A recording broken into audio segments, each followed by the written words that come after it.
Dari kota bersejarah Kabupaten Goa, Provinsi Sulawesi Selatan, Radio Rewako FM, bagian dari Asosiasi LPPL Radio dan Televisi Indonesia, dengan bangga mempersembahkan Suara Nusantara edisi 106.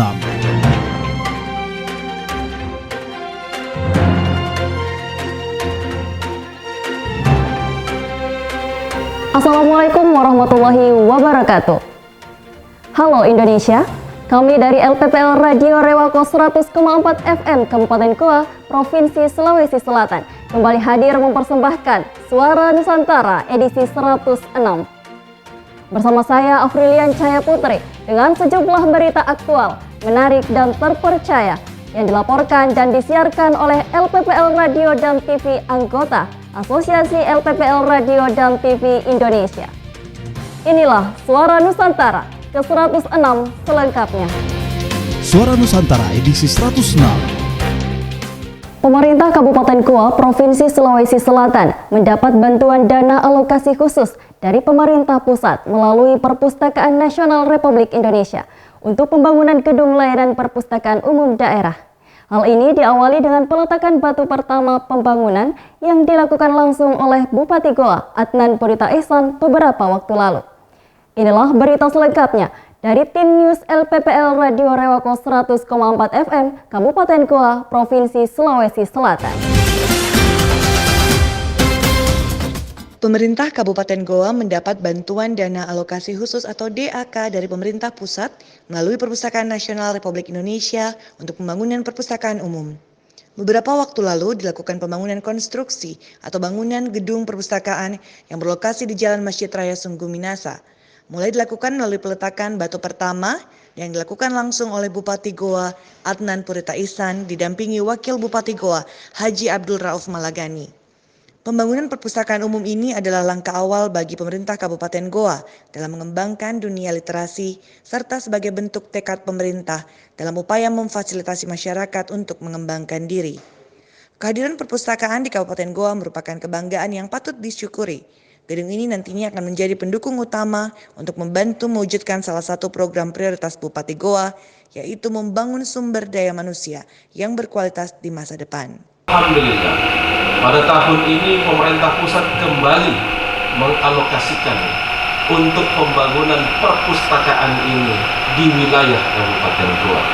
Sehingga alhamdulillah pada hari ini dapat terlaksana peletakan batu pertama untuk pembangunan perpustakaan modern di wilayah Kabupaten Goa. Dari Sungguh Minasa, Kabupaten Goa, tim News LPPL Radio Rewako 100,4 FM melaporkan untuk Suara Nusantara. Kabupaten Muara Enim siap menggelar Pekan Daerah Kontak Tani Nelayan Andalan PEDA KTNA 14 tingkat Provinsi Sumatera Selatan tahun 2021. Kegiatan ini diharapkan agar para petani lebih kreatif dan inovatif guna mewujudkan Sumatera Selatan sebagai lumbung pangan terbaik tingkat nasional dapat tercapai. Berita selengkapnya disampaikan oleh rekan DJ Andre Taulana dari LPPL Radio Suara Muara Enim FM, Provinsi Sumatera Selatan.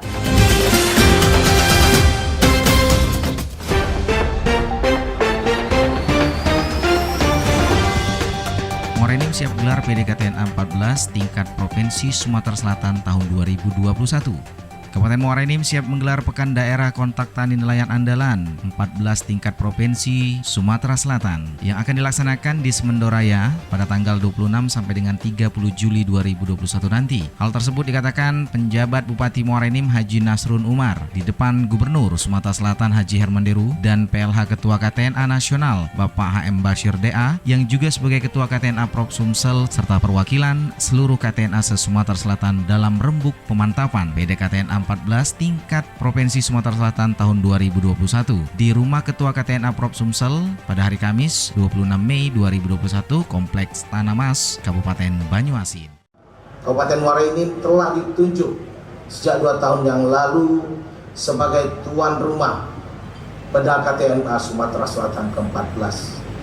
Oleh sebab itu, di dalam rapat-rapat kami selalu mengedepankan tagline, mari kita sukseskan Pekan Daerah Kontak Tani Nelayan Andalan tahun 2021 keempat. HNU yang juga mengajak perangkat daerah teknis terkait diantaranya Dinas TPHP, Dinas PUPR, Dinas Kesehatan, dan Dinas Kominfo yang juga mengharapkan dalam persiapan ini tidak terlepas dari koordinasi dan komunikasi antar seluruh pihak terkait serta kerjasama dengan pemerintah Provinsi Sumsel. Apalagi nanti kegiatan ini akan digelar dengan penerapan protokol kesehatan COVID-19 sehingga gelaran ini dapat berjalan dengan sukses, meriah, dan lancar pada akhirnya dan juga dapat menghasilkan suatu produk ataupun inovasi yang dapat mendongkrak kesejahteraan para petani. Sementara itu Gubernur Sumatera Selatan menegaskan agar rembuk hari ini adalah rembuk terakhir. Artinya sekaranglah waktunya untuk memberikan masukan dan bantuan kepada Kabupaten Muara Enim sehingga melalui gelaran PDKTNA 14 ini untuk menjadikan petani yang kreatif dan inovatif guna mewujudkan Sumsel sebagai lumbung pangan terbaik tingkat nasional akan dapat tercapai. Merumuskan, sudah bukan merencanakan lagi, ini sudah merumuskan guna suksesnya pelaksanaan, penyelenggaraan, dan sukses di produknya. Jadi harus ada outcome-nya apa ini bagi petani nantinya. Ini yang harus kita buat rekomendasi. HD juga meminta kepada penjabat Bupati Muara Enim agar dalam penyelenggaraan PDKTNA dapat mengundang semua organisasi yang membidangi pertanian, baik itu swasta, pemerintah, ataupun suatu organisasi, termasuk undang juga provinsi-provinsi yang ada di dalam kawasan Belaja Sumba, yaitu Bengkulu, Lampung, Jambi, Sumatera Selatan, dan Bangka Belitung. Sementara itu Ketua KTNA Prop Sumsel HM Basir DA menyambut baik rembuk yang dikemas dalam silaturahmi ini. Dirinya meyakini kalau Kabupaten Muara Enim dapat sukses dalam pergelaran yang sangat bermanfaat bagi perkembangan dan kemajuan di bidang pertanian, terutama di Provinsi Sumatera Selatan dan Kabupaten Muara Enim tentunya. Andre Tolana, Suara Muara Enim Radio untuk Suara Nusantara.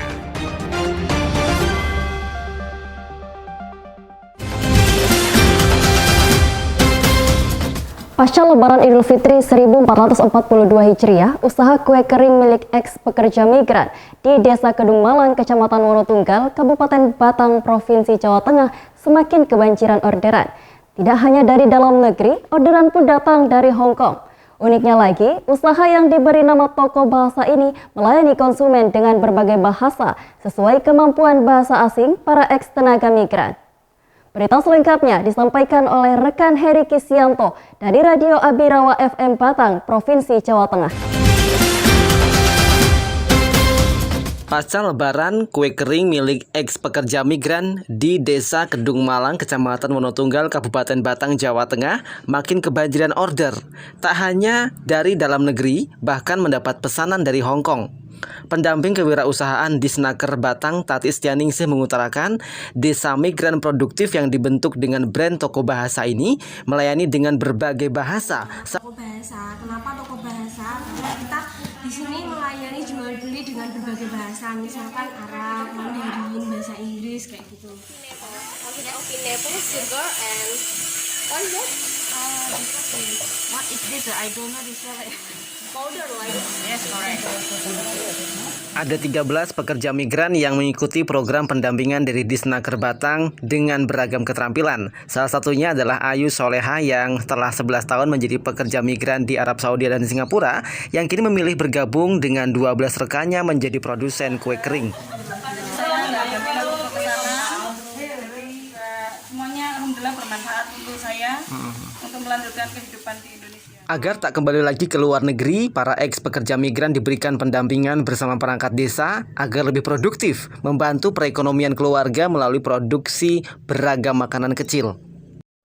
Desa Migran Produktif tujuannya untuk memberdayakan para ibu-ibu yang eks dari luar negeri agar tidak kembali lagi ke. Bersama 13 eks pekerja migran terus mengasah keterampilan dengan selalu memberikan inovasi-inovasi terbaru agar produknya semakin dikenal konsumen domestik maupun mancanegara.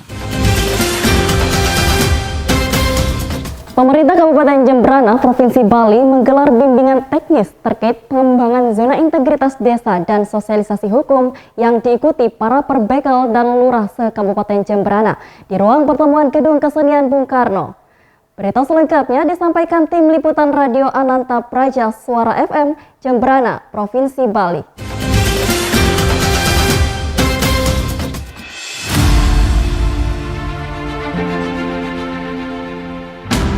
Para perbekal dan lurah se-Kabupaten Jembrana mengikuti bimbingan teknis penerapan zona integritas dan sosialisasi hukum bertempat di Gedung Kesenian Bung Karno pada Senin 31 Mei 2021.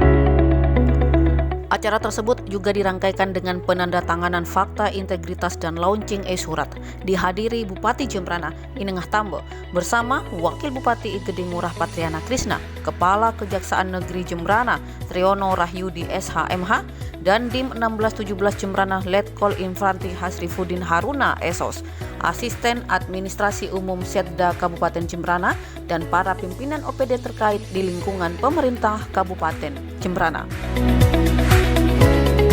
Kepala Dinas Pemberdayaan Masyarakat Desa Igede Sujana dalam laporannya menyampaikan sebanyak 41 perbekal atau kepala desa dan 10 lurah se-Kabupaten Jembrana mengikuti BIMTEK yang berlangsung sehari dengan tujuan untuk mewujudkan komitmen desa dan kelurahan bebas dari korupsi atau WBK dan wilayah bersih bebas melayani atau WBBM, serta mewujudkan manajemen perubahan, penataan sistem manajemen SDM, penguatan akuntabilitas kinerja, penguatan pengawasan, dan penguatan kualitas pelayanan publik. Sementara itu, Bupati Jembrana Inengah Tambo mengingatkan kepada para perbekal dan lurah untuk bersungguh-sungguh mengikuti BIMTEK ini agar dapat memahami serta mengimplementasikannya dan memberikan pelayanan yang maksimal kepada masyarakat. Ya, terima kasih kami ucapkan kepada pihak Kejaksaan Negeri Jembrana ya. Tentunya bimbingan teknis ini kami sangat butuhkan untuk mengawal daripada program-program kerakyatan yang ada di Jembrana. Jadi bimbingan teknis ini memberikan pagar dan rambu-rambu apa yang bisa dikerjakan, apa yang bisa dilakukan dalam rangka mengawal kesejahteraan masyarakat. Dan saya ucapkan terima kasih kepada tentunya jajaran Kejaksaan Negeri Jembrana. Dalam hal ini bisa memberikan pencerahan, tuntunan, ya, kepatuhan kepada hukum, dan akhirnya ada rasa nyaman untuk bekerja. Ya, kita butuh speed tinggi pekerjaan ini. Tetapi kalau mereka masih belum paham, susah kita aja. Tetapi hari ini ada acara seperti ini dan bukan di tingkat kepala desa aja. Kami tadi sudah berdiskusi sama beliau.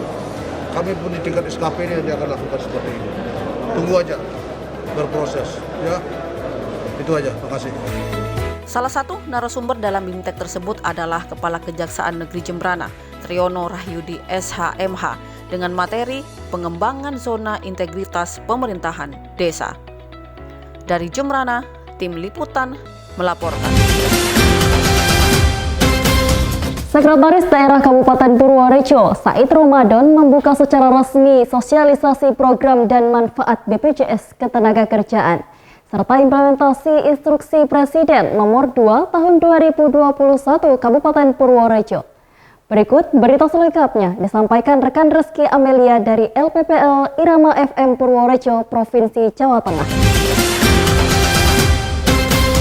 Pada Kamis 3 Juni 2021 bertempat di ruang Arahiwang Kompleks Setda Kabupaten Purworejo telah diselenggarakan acara sosialisasi program dan manfaat BPJS Ketenagakerjaan serta implementasi instruksi Presiden nomor 2 tahun 2021 Kabupaten Purworejo. Hadir dalam acara tersebut, Sekretaris Daerah Purworejo Dr. Andes Said Ramadan mewakili Bupati Purworejo bersama dengan Kepala BPJS Ketenagakerjaan Cabang Magelang Budi Santoso dan segenap OPD terkait. Dalam sambutannya, Bupati Purworejo yang diwakili oleh Sekda Kabupaten Purworejo Dr. Andes Said Ramadan menyampaikan bahwa program BPJS Ketenagakerjaan ini sangatlah luas. Manfaat BPJS Ketenagakerjaan tidak hanya dirasakan oleh peserta saja, namun bisa dirasakan oleh keluarga dan ahli waris yang bersangkutan. BPJS Ketenagakerjaan ini programnya cukup luas. Nah, maka dari itu kesempatan ini kita manfaatkan dengan sebaik-baiknya, dan impres ini masih baru, nanti akan dijelaskan. Saya kira banyak sekali manfaatnya, banyak penjelasan tentang hal ini. Nah, kalau kita tidak ikut, maka subsidi negara juga tidak bisa diambil. Jadi gayung bersambut. Kepala BPJS Ketenagakerjaan Cabang Magelang Budi Santoso menambahkan bahwa optimalisasi pengadaan BPJS Ketenagakerjaan di Kabupaten Purworejo sudah meluas. Bahkan banyak tenaga kerja yang sudah terlindungi oleh BPJS Ketenagakerjaan. Dalam kesempatan yang sama, selain sosialisasi Impres nomor 2 tahun 2021 juga dilaksanakan serah terima secara simbolis santunan kepada 2 ahli waris tenaga kerja yang mendapatkan jaminan kematian dan jaminan hari tua. Saya Rizky Amelia dari LPPL Radio Irama FM Purworejo melaporkan untuk Suara Nusantara.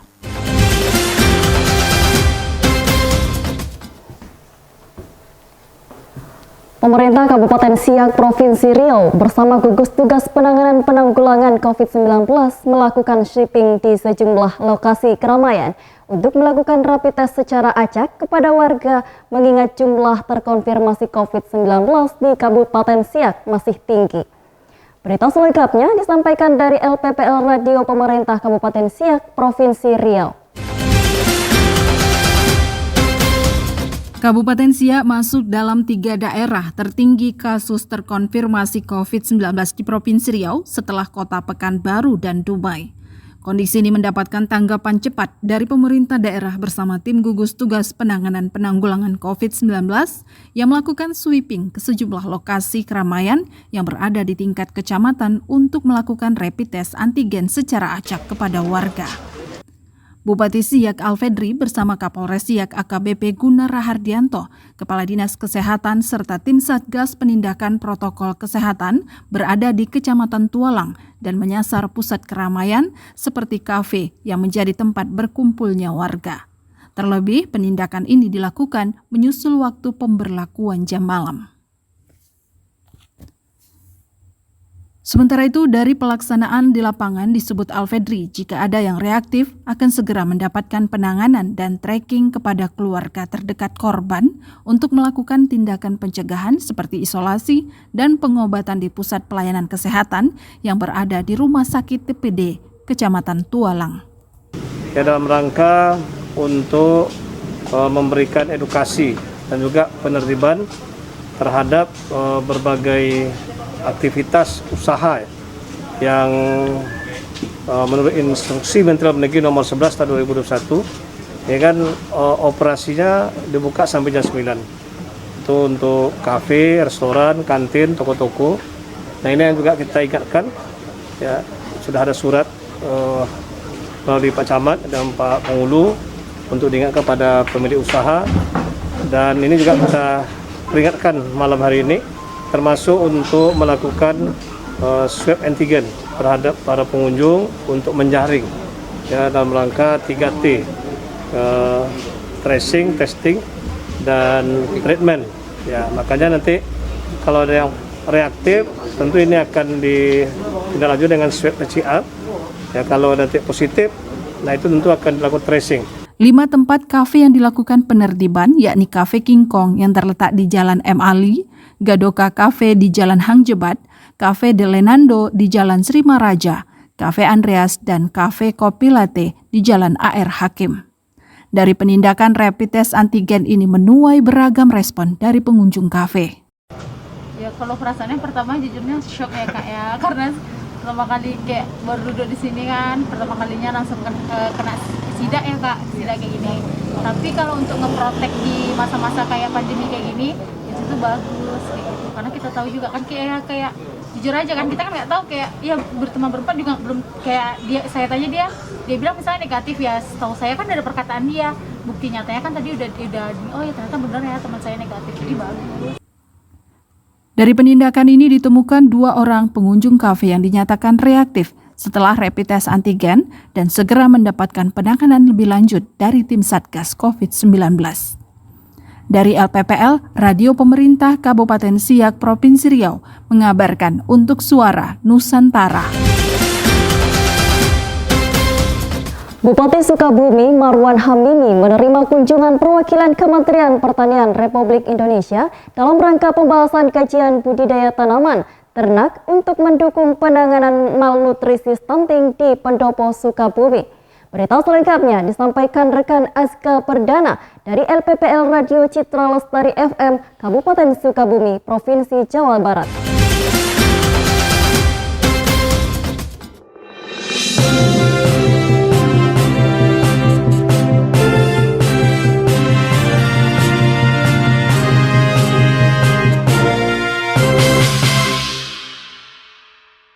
Bupati Sukabumi Haji Marwan Hamami menerima kunjungan perwakilan Kementerian Pertanian Republik Indonesia di Pendopo Sukabumi. Dalam kunjungan tersebut, dibahas kajian budidaya tanaman ternak untuk mendukung penanganan malnutrisi potensial stunting, Jumat 28 Mei 2021. Ketua Tim Penanganan Stunting Kementerian Pertanian Republik Indonesia, Nandang Sunandar mengatakan pertemuannya dengan Haji Marwan untuk menyampaikan kajian budidaya tanaman dan ternak yang akan mendukung penanganan malnutrisi potensial stunting di Kabupaten Sukabumi, sehingga akan terjadi penurunan angka stunting di Sukabumi. Penyediaan gizi dan nutrisi tersebut menurutnya bisa dilakukan dengan memanfaatkan kembali lahan kosong di pekarangan rumah untuk menanam sayuran dan pemeliharaan ayam. Apalagi, ayam merupakan sumber protein yang mudah didapat. Selain itu, dirancang stimulan dengan memberikan beras, sebab beberapa keluarga stunting akibat malnutrisi, akses ke pangannya rendah. Dirinya berharap, strategi penanggulangan stunting berbasis tanaman ternak ini bisa diadopsi oleh semua daerah, apalagi hasil pengujian selama beberapa pekan sudah dapat berhasil. Bupati Sukabumi Haji Marwan Hamami mengaku bersyukur dengan adanya program ini, apalagi pemerintah Kabupaten Sukabumi memerlukan percepatan penanganan stunting di lapangan. Demikian informasi disampaikan Dinas Komunikasi Informatika dan Persandian Kabupaten Sukabumi. Dari Kabupaten Sukabumi, Jawa Barat, Kami TV melaporkan.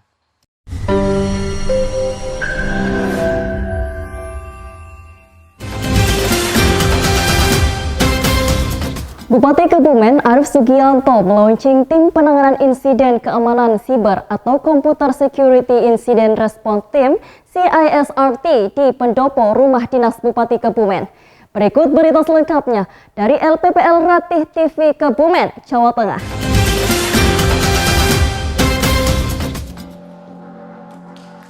Bupati Kebumen Arief Sugianto, Rabu 2 Juni 2021, melaunching tim penanganan insiden keamanan siber Computer Security Incident Response Team atau CISRT Kabupaten Kebumen, desa online, sekaligus penerbitan sertifikat elektronik bagi kepala desa di Pendopo Rumah Dinas Bupati Kebumen.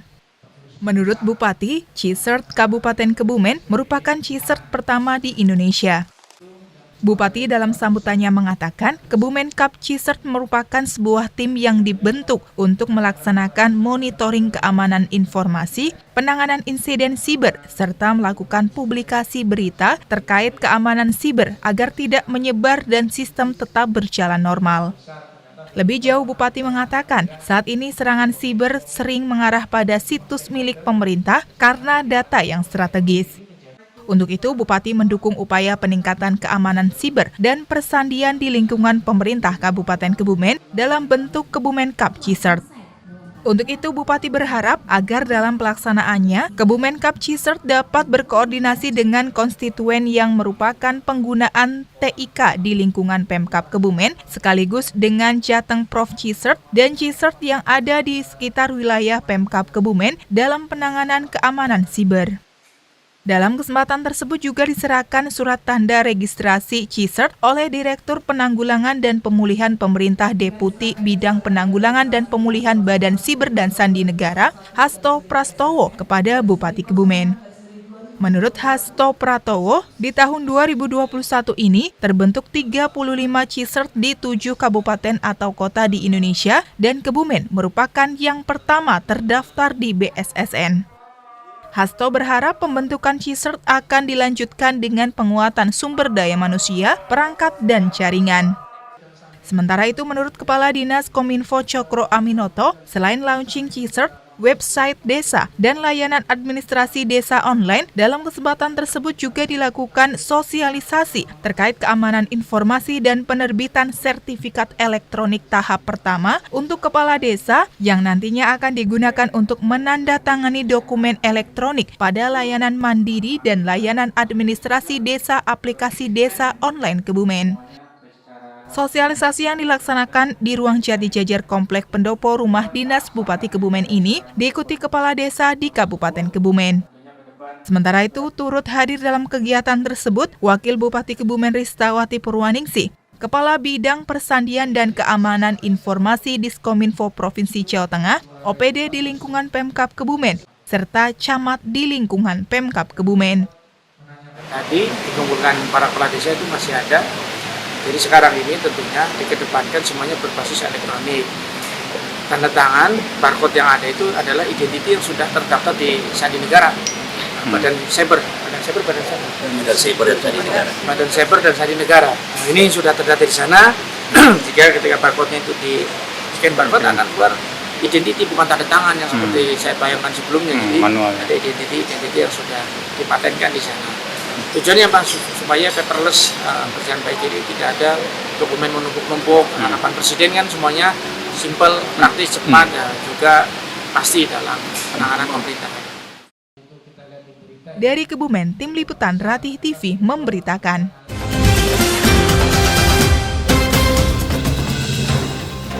Demikian Suara Nusantara edisi 106 bersama kami LPPL Radio Rewako 100,4 FM Kabupaten Goa, Provinsi Sulawesi Selatan.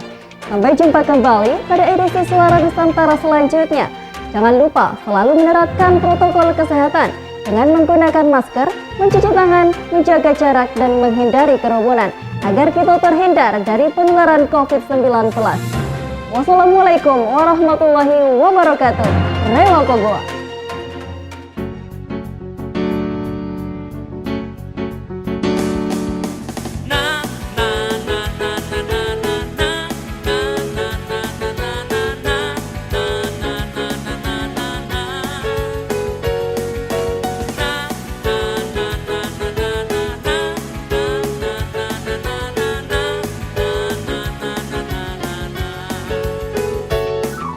Kebersamaan insan radio dan